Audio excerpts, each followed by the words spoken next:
The alarm on my console screamed before I even understood what it meant. My name is Alden Marsh, and I have served in the border fleet of the Kaylee's Empire for 11 cycles. In all that time, I had never heard that particular alarm outside of a training drill. It was the signal for an object appearing inside a monitored zone without any warning at all. No warp trail, no hyperlane marker, no gradual approach that our sensors could track and prepare for. One moment, the space ahead of my station was empty. The next moment, it was not. I sat up straight in my chair, my hands hovering over the controls, waiting for the system to correct itself. Sensor errors happened sometimes, especially this far out on the frontier, where the equipment was older and the signal relays were stretched thin. I ran a diagnostic. The system came back clean. Whatever had appeared out there was real. "Report," said Commander Petra Voss from behind me. She had come out of her private quarters still fastening the collar of her uniform, her hair not yet combed, because at this hour of the ship's cycle, almost everyone was supposed to be asleep, almost everyone except me and the 2 other officers on the night watch. "Commander, we have a contact," I said. "Large mass. It appeared less than 400,000 kilometers from our position. No approach vector, no drive signature before the appearance. It was simply not there, and then it was." Voss leaned over my shoulder to look at the display herself. I watched her face carefully, because she was not a woman who startled easily. She had served through 2 border conflicts and had commanded this outpost for 6 cycles without ever losing her composure, not even when we lost contact with a supply convoy near the edge of our territory the previous year.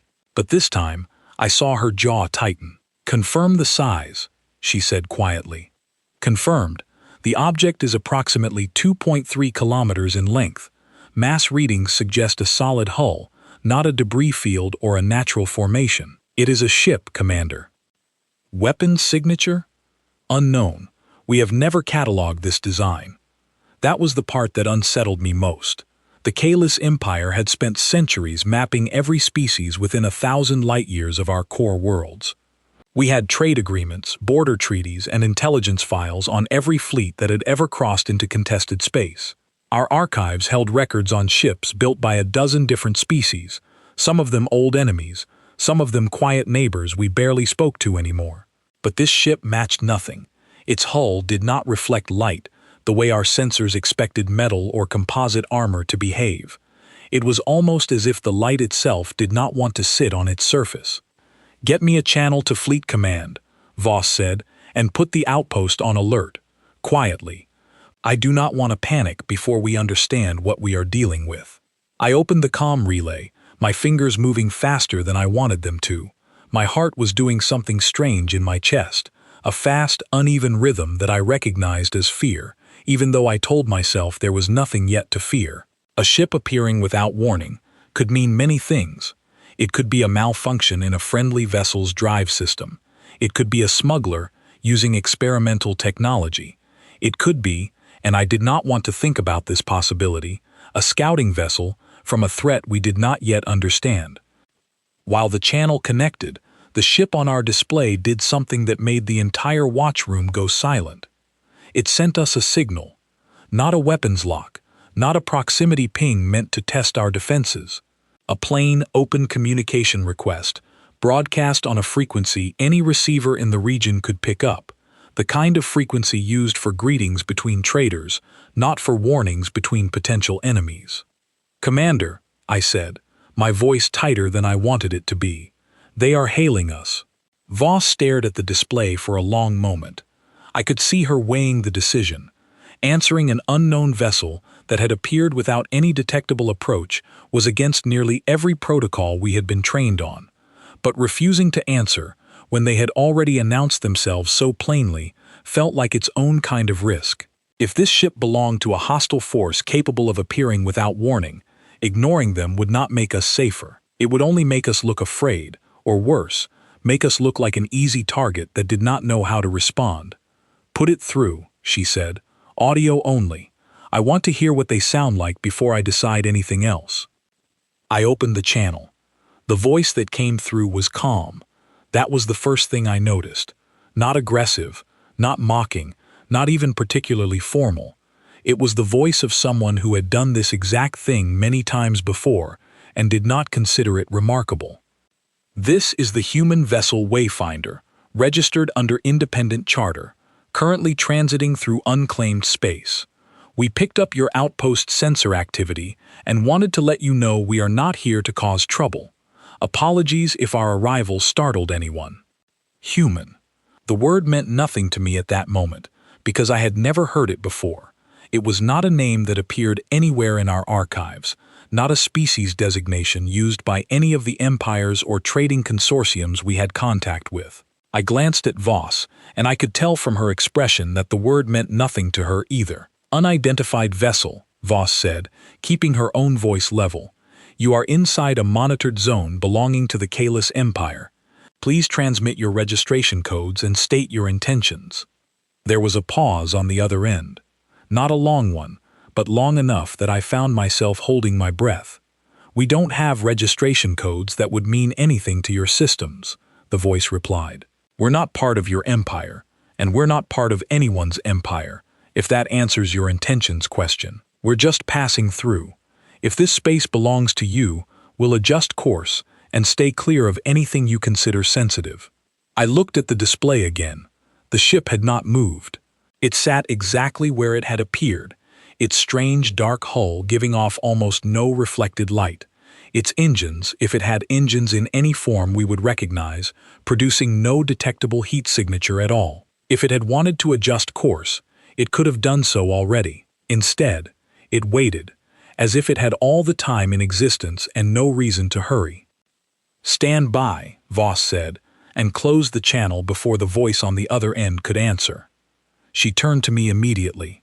Pull every record we have, every trade log, every diplomatic file, every old intelligence report from every listening post along this border. I want to know if the word human has ever appeared anywhere in our systems.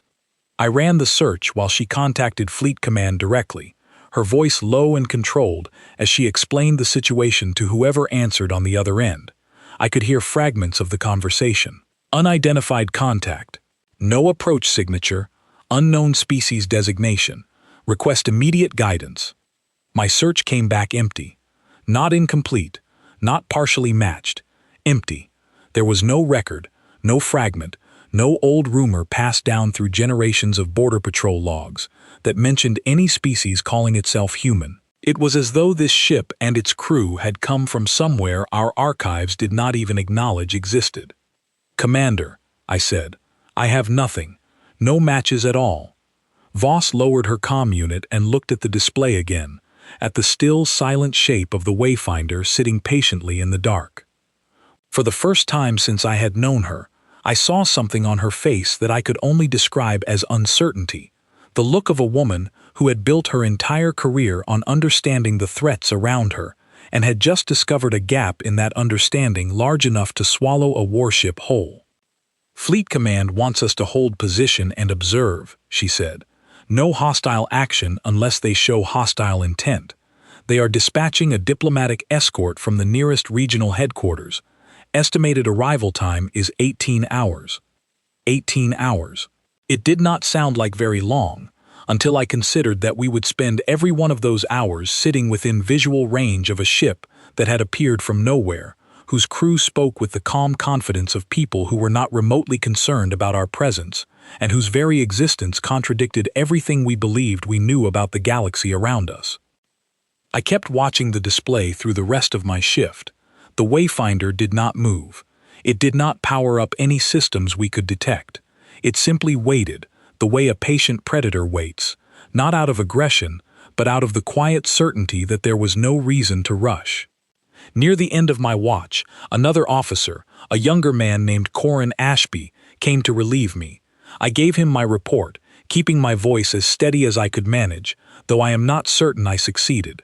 He listened without interrupting, and when I finished, he asked the question that had been sitting in the back of my own mind since the alarm first sounded. Do you think they're dangerous? I looked at the display one more time before I answered him.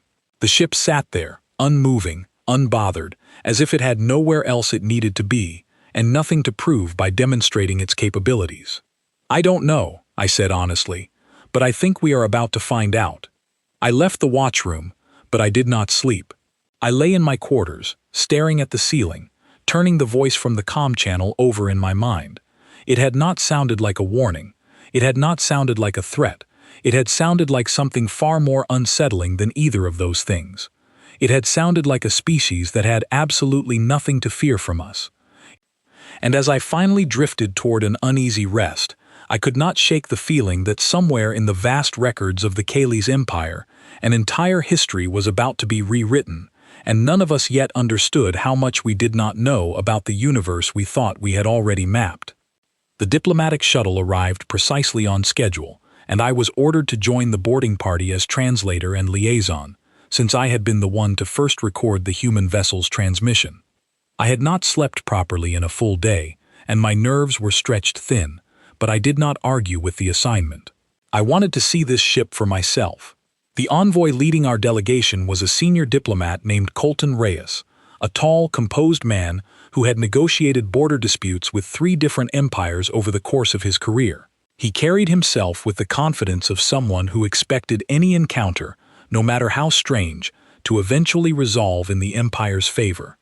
Beside him stood 2 junior officers, a security escort of 4 armed guards, and myself, feeling smaller than I ever had in my uniform. "Remember," Reyes said to all of us as our shuttle approached the Wayfinder, "we are the ones extending courtesy here. This vessel is inside our monitored territory without proper clearance. We will be firm, but we will not be the ones who escalate this encounter." I nodded along with the others, though my attention was fixed on the viewport, where the human ship grew larger with every passing moment. Up close, it was even stranger than our sensors had suggested. The hull was not smooth in the way our warships were smooth.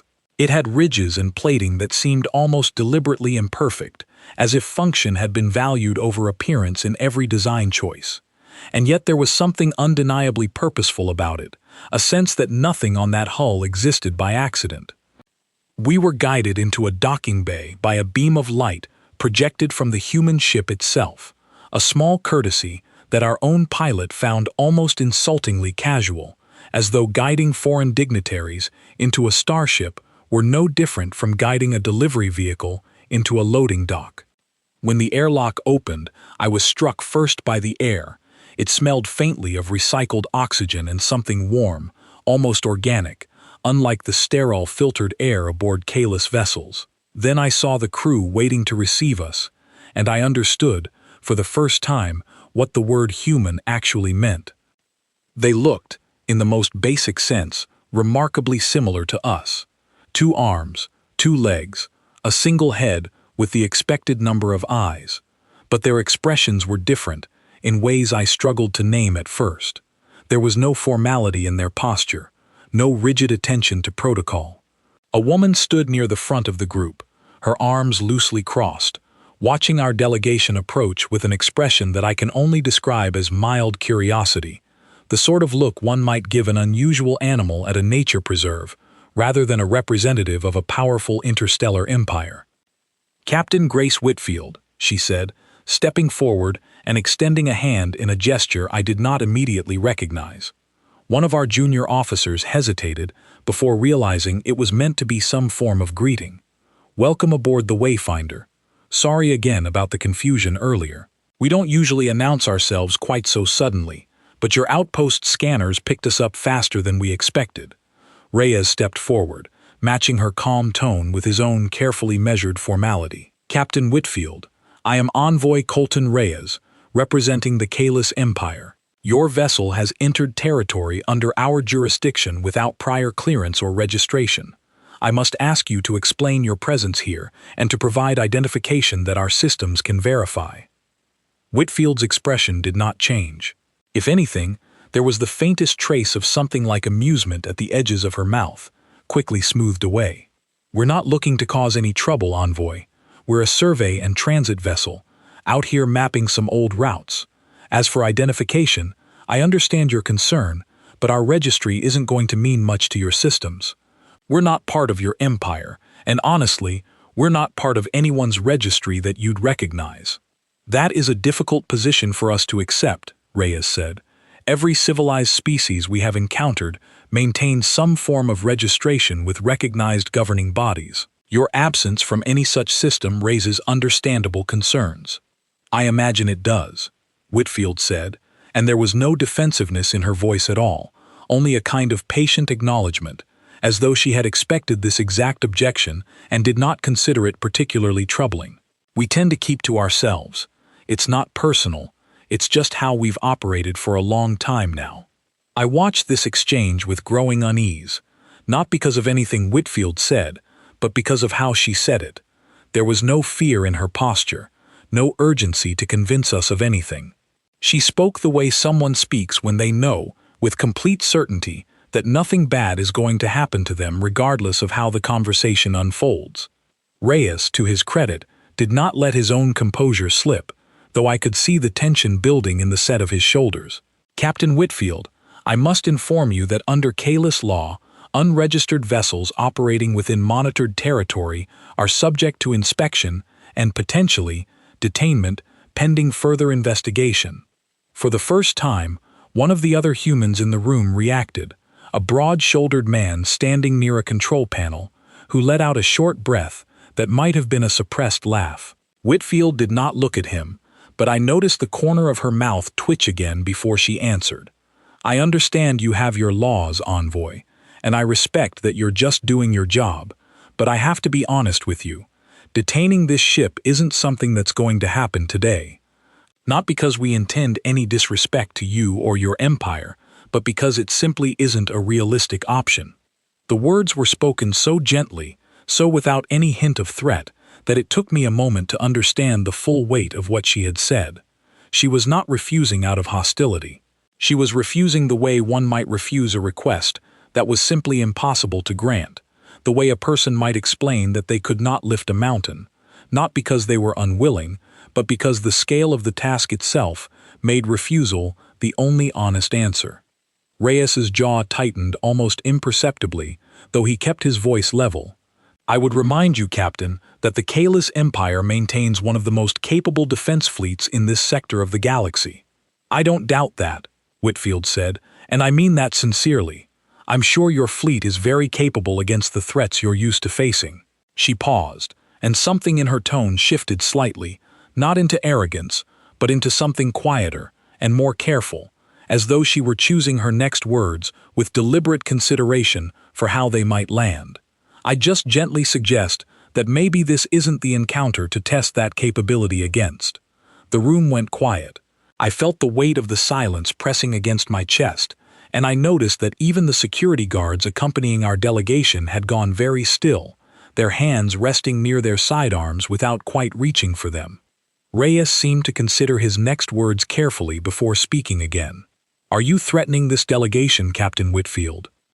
"No," Whitfield said, and for the first time there was something almost gentle in her voice, the tone of someone trying to prevent a misunderstanding rather than provoke one. "I'm not threatening anyone. I'm trying to be honest with you, because I think honesty is more useful right now than diplomatic evasion. We're not here to start a conflict with your empire. We're not here to take anything from you. But I also don't want your envoy walking away from this conversation with the impression that this ship, or the people who sent it, can simply be detained because your laws say so. That would be setting you up for a very bad surprise later, and I'd rather be straightforward with you now." I glanced at Reyes and saw something flicker across his face that I had never seen there before in all the diplomatic briefings I had attended with him. It was not fear, not exactly, but it was the recognition of fear's possibility, the understanding that he was standing in a room with someone who held every advantage in the conversation and had chosen, so far, only to use the smallest fraction of it. "Then what would you have us understand about you and your people?" Reyes asked, his voice quieter now, less formal, more genuinely curious. Whitfield considered the question for a long moment before answering. "That we've been through things that make most conflicts look small by comparison. That we don't go looking for trouble, because we've had more than enough of it already.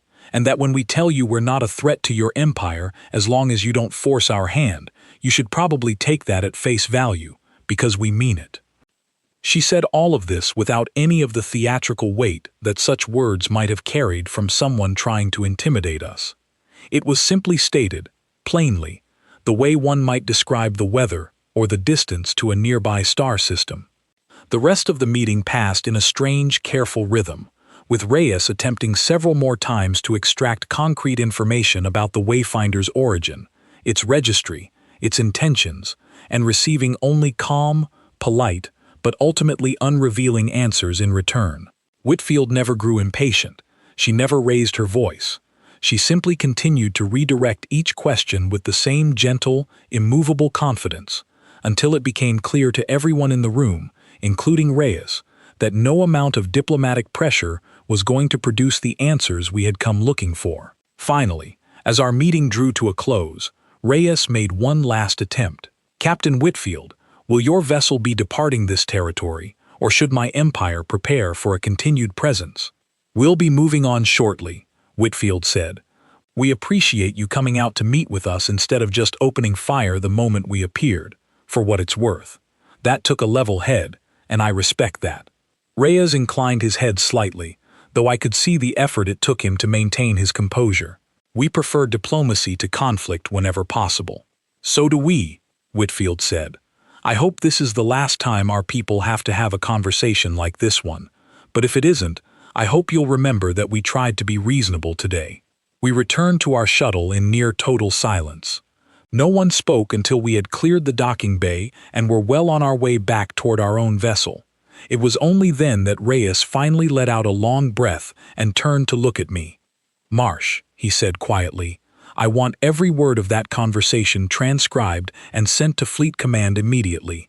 And I want you to begin compiling anything you can find, however small, about a species called human." "Yes, Envoy," I said, but even as I said it, I already knew, from the empty results of my earlier search, that I would find almost nothing at all. Behind us, through the shuttle's rear viewport, I watched the Wayfinder begin to glow faintly along its hull, and then, in the span of a single breath, it was simply gone, vanishing from the space it had occupied as suddenly and as impossibly as it had first appeared. Our sensors registered no drive signature, no energy discharge, nothing at all to explain how a ship of that size could disappear so completely and so quietly. I sat back in my seat, my mind racing, and I understood, with a certainty that settled cold and heavy in my chest, that whatever we had just encountered was going to change everything the Kalis Empire believed about its place among the stars. 3 weeks after our encounter with the Wayfinder, I was reassigned to the Kalis Intelligence Division, working out of a research station buried deep inside one of our older core worlds. Envoy Reyes had personally requested my transfer, insisting that the officer who first recorded the human transmission should be the one leading the search for answers. I did not know whether to feel honored by this or simply exhausted, since it meant I now spent nearly every waking hour buried in archives that seemed determined to give up nothing. My new supervisor was a sharp, quiet woman named Nathan Pierce, though everyone in the division simply called her Pierce, since she disliked the formality of her given name being used. She had spent decades cataloging old records from conquered territories, abandoned outposts, and salvaged wrecks from wars long since faded from public memory. If anyone in the Empire could find a mention of humanity buried somewhere in our vast, disorganized history, it would be her. "You said the word meant nothing to your systems," Pierce said to me on my first day, sliding a datapad across the table between us. "That's not quite true. It meant nothing to your systems. Our older archives are a different matter entirely." I looked at the datapad, my pulse quickening. "You found something." "A fragment," she said, "buried in records we pulled from a research vessel that surveyed the outer rim nearly 4 centuries ago. It's incomplete, and most of it is corrupted beyond recovery, but there's a designation here that matches what you recorded. A species classification, low priority, non-threatening, homeworld listed as a single planet in a system we no longer actively monitor." I read the fragment carefully. It was brief, clinical, the kind of entry that a survey team might have made about any minor species discovered during routine exploration. It described a species with limited technology, fragmented political structures, and no meaningful presence beyond their own solar system. There was no indication, nothing at all, to suggest that this same species would one day appear in our territory aboard a vessel our sensors could not properly track. "This can't be the same species," I said. "This describes something barely capable of leaving its own world. What we encountered was nothing like this." "I agree," Pierce said, "which means something happened between this record and now, and I think I know what it might have been." She pulled up a second file, older still, its data corrupted in places, requiring careful reconstruction just to make it legible. This one was not a survey record. It was a war log, belonging to an empire that no longer existed, one that had been absorbed into the Kalis Empire generations ago after its own collapse. The log described a campaign against a species matching the same designation, a campaign that the log's author described with a strange mixture of confidence and, later, confusion. "They described this species as an easy target," Pierce said, her voice quiet. "A minor annexation, expected to take a single cycle. But look at the later entries." I scrolled through the file, and I felt a chill settle over me as the tone of the log shifted. The early entries were dismissive, almost bored, describing the campaign as a formality before eventual surrender. But the later entries grew shorter, more clipped, the confident tone replaced by something closer to alarm. Losses mounting faster than projected, enemy tactics unpredictable, enemy technology advancing between engagements at a rate that defies standard projections. And then, abruptly, the log ended. "What happened?" I asked. "We don't know," Pierce admitted. "The empire that wrote this log collapsed not long after, though the official histories blame internal political conflict, not military defeat. It's possible the two things were connected. It's possible this campaign against the humans was simply erased from the official record because it was an embarrassment no one wanted remembered." I sat back in my chair, trying to absorb what I was hearing. So they were nearly wiped out, and instead, they somehow won. "Or they went quiet," Pierce said. "There's a difference. A species that wins a war and remains visible expects respect, recognition, a place at the table among other powers. A species that goes quiet after a war like this one has usually decided that visibility itself is a kind of vulnerability, that being underestimated, being forgotten, is safer than being known. The idea unsettled me more than I expected it to.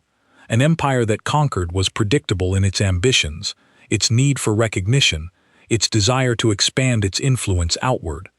But a species that chose invisibility after nearly being destroyed, a species that spent centuries quietly rebuilding in isolation, watching, learning, preparing, without ever announcing its presence to the wider galaxy, was something far harder to plan for.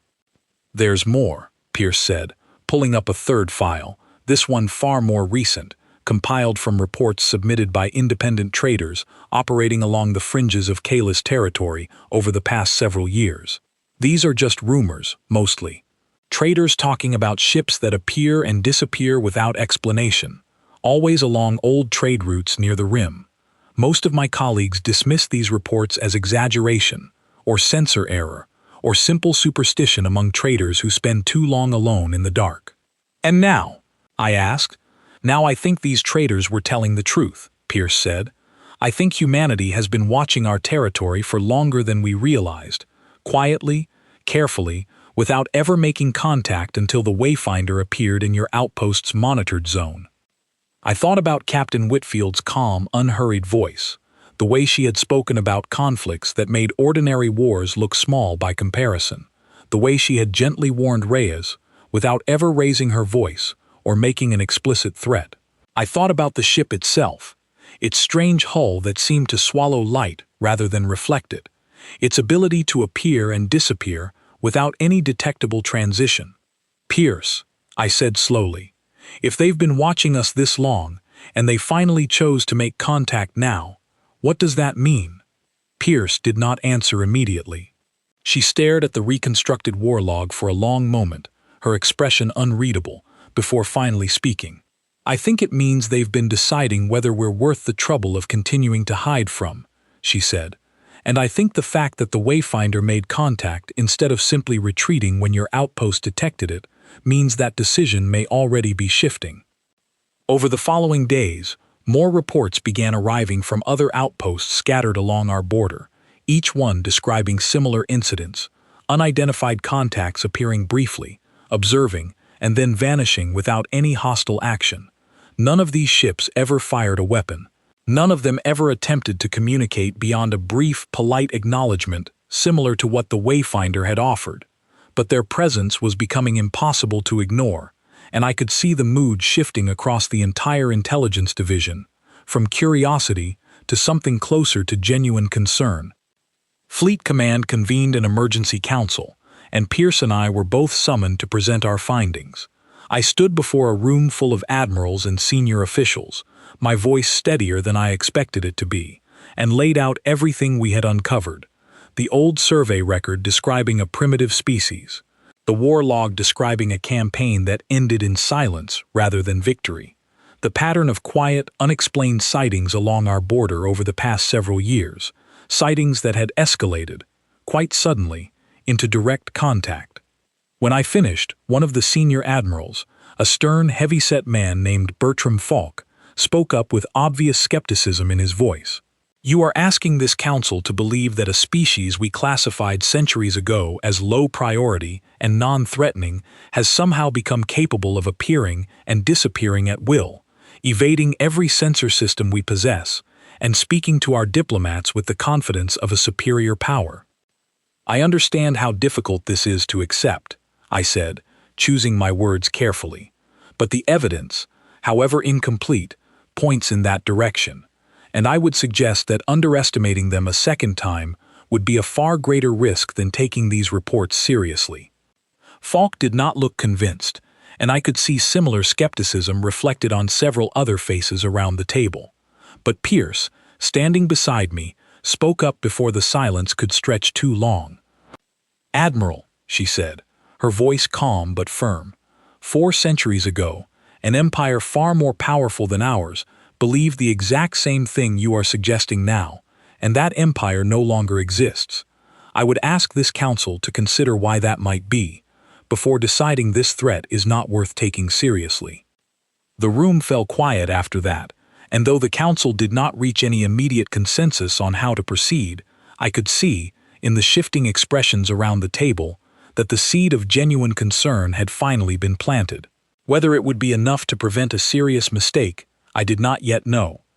As I left the council chamber that evening, walking alone through the quiet corridors of the research station, I found myself thinking about Captain Whitfield's final words to Reyes aboard the Wayfinder. "I hope this is the last time our people have to have a conversation like this one." At the time, I had taken those words as a simple diplomatic courtesy, the kind of polite hope exchanged at the end of any tense negotiation. But now, with the weight of everything Pierce and I had uncovered pressing on my thoughts, I began to wonder if there had been something far more serious hidden beneath that simple sentence, a warning wrapped so gently in courtesy that none of us had fully understood it in the moment it was spoken. I did not sleep well that night, and I suspected I would not sleep well again for a long time to come. The order came down from Admiral Bertram Falk 11 days after the emergency council meeting, and I learned about it not through any official channel, but through a hurried message from Pierce that pulled me out of bed in the middle of the station's sleep cycle. "Falk has ordered a strike group to intercept a human scout vessel near the edge of the Varan border zone," she said, her voice tight with barely controlled anger as I met her in the corridor outside my quarters. "He's calling it a deterrence action. He wants to send a message that we won't simply allow these ships to observe our territory without consequence." I felt my stomach drop. After everything we presented to the council? "Falk never accepted it," Pierce said. "He's convinced that showing strength now will prevent further incursions later. He's already dispatched 12 vessels under Admiral Colton Reyes's former command structure, though Reyes himself argued against the order and was overruled. I did not need to ask what kind of message a strike group intended to send. I had read enough of the reconstructed war log to understand exactly what kind of history Falk was choosing to repeat, whether he realized it or not. "Can it be stopped?" I asked. "I've already tried," Pierce said. "Falk has full authorization from the ruling council. There's nothing either of us can do now except wait and see what happens." We made our way to the Intelligence Division's observation deck, where a small crowd of officers had already gathered around a live sensor feed relayed from the strike group's lead vessel. I watched the display with a growing sense of dread, the same 12 ships moving in careful formation toward the coordinates where a single, small human scout vessel had been detected earlier that day, quietly observing the region as so many others apparently had before it. The scout ship made no attempt to flee as our strike group approached. It held its position, its size barely a fraction of even the smallest vessel in Falk's formation, and for a moment I allowed myself to hope that this encounter might end the way our meeting aboard the Wayfinder had, with calm words and a quiet departure rather than any real confrontation. Then the lead vessel opened fire. I do not know what Falk intended by that first strike, whether it was meant only as a warning shot across the scout ship's bow, or a genuine attempt to disable it. But the moment the weapon discharged, everything on the display changed at once. The scout ship's hull absorbed the impact without any visible damage at all, the same strange, light-swallowing surface I remembered from the Wayfinder simply shrugging off an attack that should have, by every calculation our engineers could offer, caused significant structural harm. And then, before our strike group could fire a second volley, the scout ship responded. I will not pretend to fully understand what happened in the moments that followed, because our own sensors struggled to properly track it. But within the span of less than 2 minutes, every vessel in Falk's strike group reported catastrophic systems failures. Weapons arrays went dark, engines lost power, communication arrays fell silent one after another, as though something had simply reached into each ship and quietly switched it off, without ever firing a single visible weapon in return. No lives were lost, a detail I would later learn brought me more relief than almost anything else in that entire encounter, but the humiliation of it settled over the observation deck like a physical weight. 12 of our most capable warships, disabled and left drifting, powerless, by a single scout vessel a fraction of their combined size, without any of them ever managing to inflict meaningful damage in return. "Bring up a channel," Pierce said quietly to the technician managing the feed. "I want to hear what they're saying, if anything." A moment later, a voice came through the speakers, calm, unhurried, and unmistakably familiar. I recognized it immediately as belonging to Captain Grace Whitfield, though I had not expected to hear her voice attached to this particular vessel. "This is the Wayfinder, responding to a distress signal from our scout ship in this sector," she said. "To whoever authorized that strike, I want to be clear that we did not initiate this engagement, and we exercised significant restraint in our response. Every vessel in your strike group remains intact. No lives were harmed. We disabled your ships rather than destroying them, because we would prefer this situation not escalate any further than it already has." I could hear the barely contained anger in Falk's voice when he responded, patched through from Fleet Command. "You have attacked 12 vessels of the Kalis Empire without provocation." "Respectfully, Admiral," Whitfield said, and there was no anger in her tone at all, only a kind of tired patience. "Your vessels fired first. We simply made sure that action didn't continue. I understand this is a difficult moment for your empire, and I understand it probably doesn't feel like restraint from where you're standing. But I promise you, if we had wanted this to end differently, it would have ended very differently." The silence that followed those words stretched long enough that I found myself holding my breath, waiting to see how Falk would respond. When he finally spoke again, his voice had lost some of its earlier confidence. "What do you want from us?" he asked. "Right now, I want you to recall the rest of your border fleet and stand down from any further offensive action," Whitfield said. "Beyond that, I think it's time our two peoples had an honest conversation, at a proper table, with people who are willing to listen. I'd suggest your ruling council reach out through the same channel your outpost used to first contact us. We'll be listening." The channel closed, and for a long moment, no one on the observation deck said anything at all. I looked at Pierce, and I saw my own shock mirrored on her face, though beneath the shock, I thought I could also see something like grim vindication, the quiet, bitter satisfaction of someone whose warnings had finally been proven correct in the worst possible way. News of the encounter spread through Fleet Command and the ruling council within hours, and the reaction was immediate and severe. Admiral Falk was relieved of his command before the day's cycle ended, his deterrence action now universally regarded as a catastrophic misjudgment rather than the show of strength he had intended it to be. The 12 disabled vessels were eventually recovered and towed back to friendly territory, their crews shaken but unharmed, their systems slowly restored over the following days as engineers struggled to understand exactly what had been done to them and how. I was summoned before the ruling council once again, this time not to present theoretical warnings based on incomplete archives, but to help interpret an encounter that had already happened, in full view of every officer on that observation deck. The mood in the chamber was entirely different from our previous meeting. There was no more skepticism in Falk's absence, no more dismissive confidence that humanity's capabilities had been exaggerated by an overcautious intelligence division. What remained instead was something closer to fear, carefully controlled, but unmistakably present in the tense silence that had settled over the room. "Marsh," said the acting head of the council, an older, cautious woman named Adelia Cross, who had taken over coordination of the crisis in Falk's absence. "You were present for the initial contact aboard the Wayfinder, and you have studied everything we know about this species since. In your assessment, what do they want from us now?" I thought carefully before answering, remembering Whitfield's calm, measured words both during our first meeting and in the aftermath of Falk's failed strike. "I believe they want to avoid further conflict, Counselor. Everything in their conduct, both aboard the Wayfinder and during this most recent encounter, suggests a species that is fully capable of overwhelming force, but consistently chooses restraint instead. I do not believe they came here seeking conquest. I believe they came here to establish, on their own terms, exactly how much power they hold, before any further misunderstanding could escalate into something far worse." Cross was quiet for a long moment, her expression heavy with the weight of the decision now resting on her shoulders.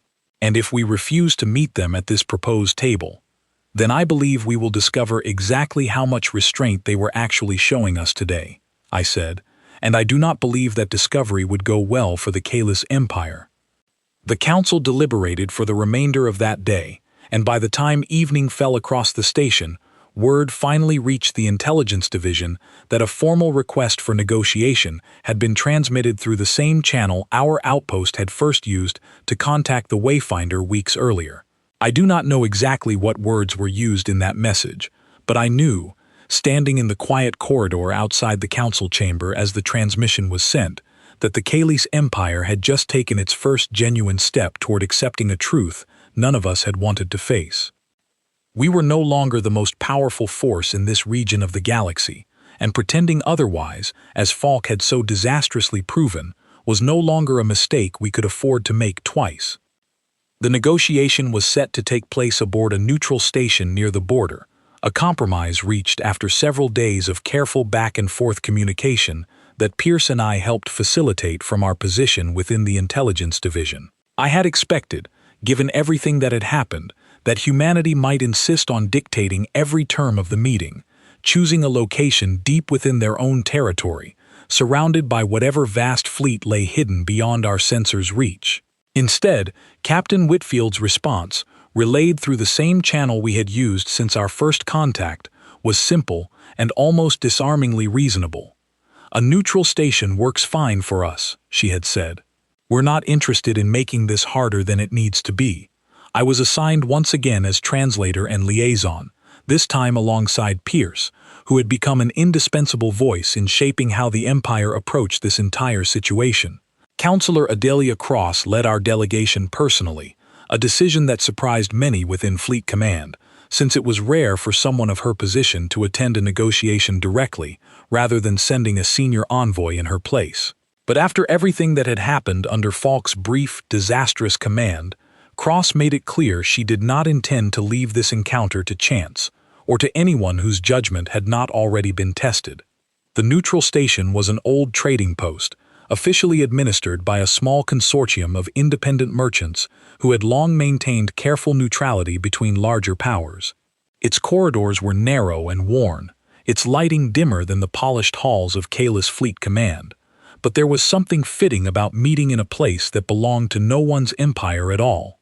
Captain Whitfield was waiting for us in the designated meeting chamber when our delegation arrived, though this time she was not alone. Beside her stood an older man with steady, watchful eyes, introduced simply as Ambassador Elias Ford, a title that suggested a far more senior position within humanity's own governing structure than Whitfield had ever claimed for herself.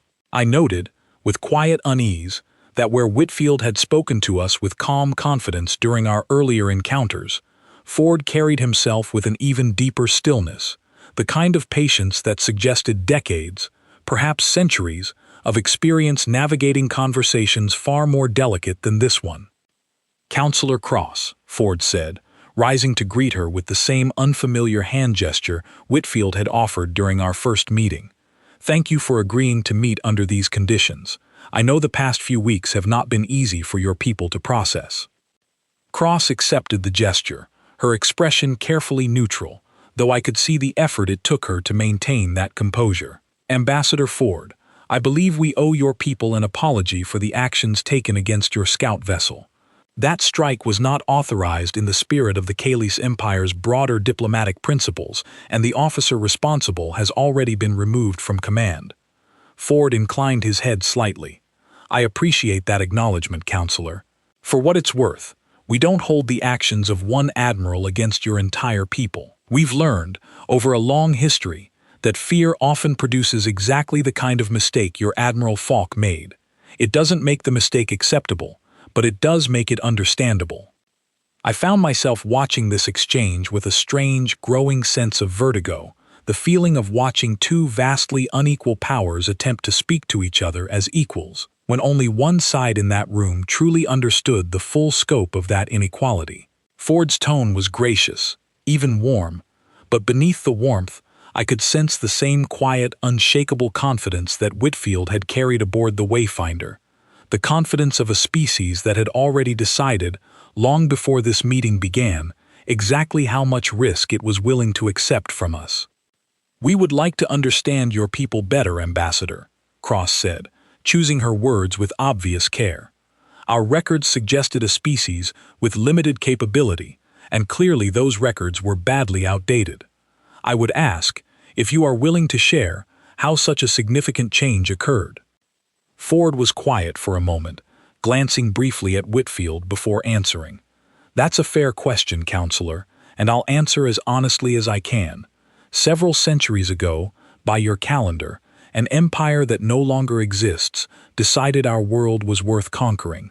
They were not wrong that we were unprepared for that kind of conflict at the time. What they underestimated was how quickly a species can change when its survival depends on it. The war log," I said quietly, before I could stop myself. Every eye in the room turned toward me, and I felt heat rise in my face at having spoken out of turn. But Ford did not seem offended. If anything, something like quiet approval crossed his expression. "Your intelligence division found that record," he said. It was not quite a question. "We did," Pierce answered for me, stepping forward. "Fragments of it, at least.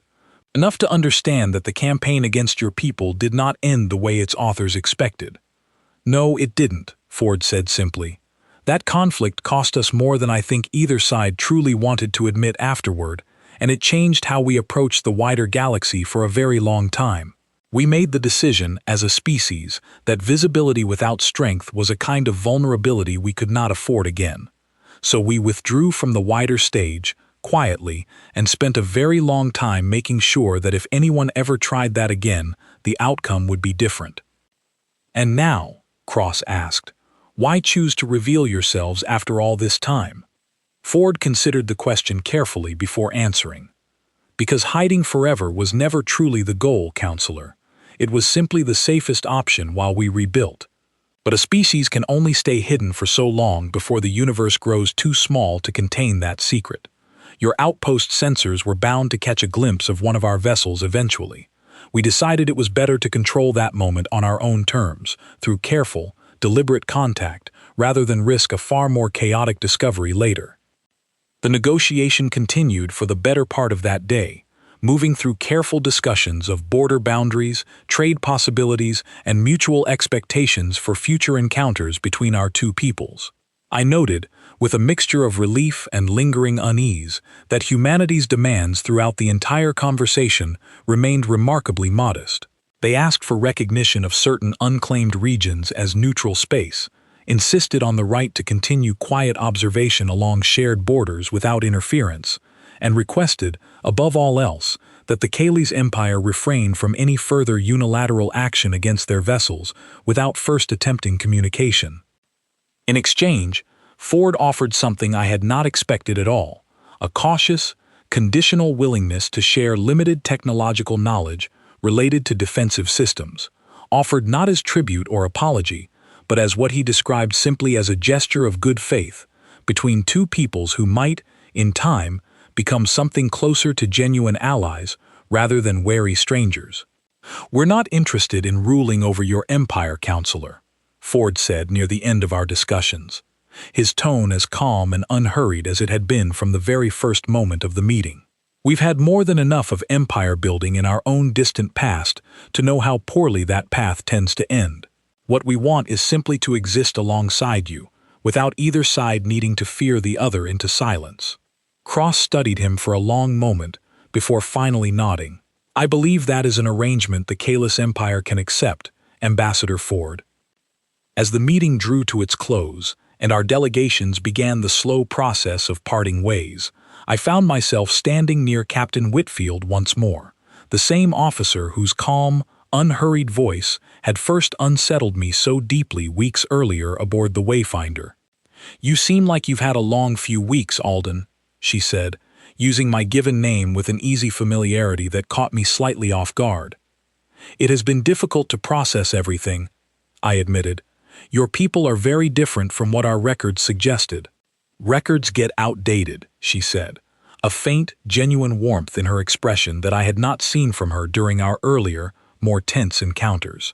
"I imagine your people will surprise us in ways our own records haven't accounted for either, given enough time." I considered her words carefully before responding. "Do you truly believe our two peoples can become allies, Captain, after everything that has happened?" Whitfield was quiet for a moment, glancing toward Ford and Cross, who were finishing their own final exchange of pleasantries nearby. "I think it's possible," she said finally. "It won't happen overnight, and I won't pretend there isn't still a lot of caution on both sides. But for what it's worth, I'd rather spend the next few centuries building something steady with your people than spend it constantly looking over our shoulder, wondering when the next misunderstanding might turn into something worse." I thought about Admiral Falk's disastrous strike, about the war log buried in our oldest archives, about the quiet, patient centuries humanity had spent rebuilding in the shadows, while our own empire assumed its place among the stars, was secure and unchallenged. I thought about how close we had come, through nothing more than a single admiral's wounded pride, to discovering the full and terrible extent of what humanity had truly become during all those silent years. "I hope you are right, Captain," I said finally. "So do I," Whitfield replied. As our delegation made its way back toward our own vessel, leaving the quiet, neutral station behind, I found myself looking out through the viewport at the vast, dark expanse of space stretching endlessly beyond us.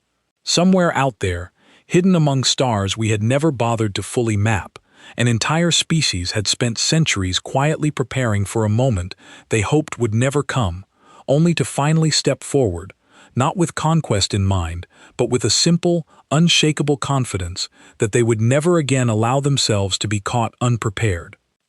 The Cayley's empire had built its identity for generations on the quiet assumption that we understood every meaningful power within our reach, that our archives, however vast, contained the full and complete map of everything worth knowing about the galaxy around us. That assumption had shattered the moment a single human warship appeared out of nowhere, and though the negotiation aboard that neutral station had ended in careful, cautious peace, I understood, walking those quiet corridors back toward my own ship, that the balance of power across this entire region of the galaxy had shifted permanently in a single, quiet moment none of us had truly seen coming. We had spent centuries believing ourselves to be among the strongest powers among the stars. Now, at last, we understood that strength alone had never been the thing keeping humanity hidden from us. It had simply been their choice, and as I settled into my seat for the long journey home, I could not shake the quiet, humbling certainty that the next time humanity chose to reveal something about themselves to the wider galaxy, the Kalis Empire, and every other power watching from the shadows, would be far wiser to listen carefully from the very first word.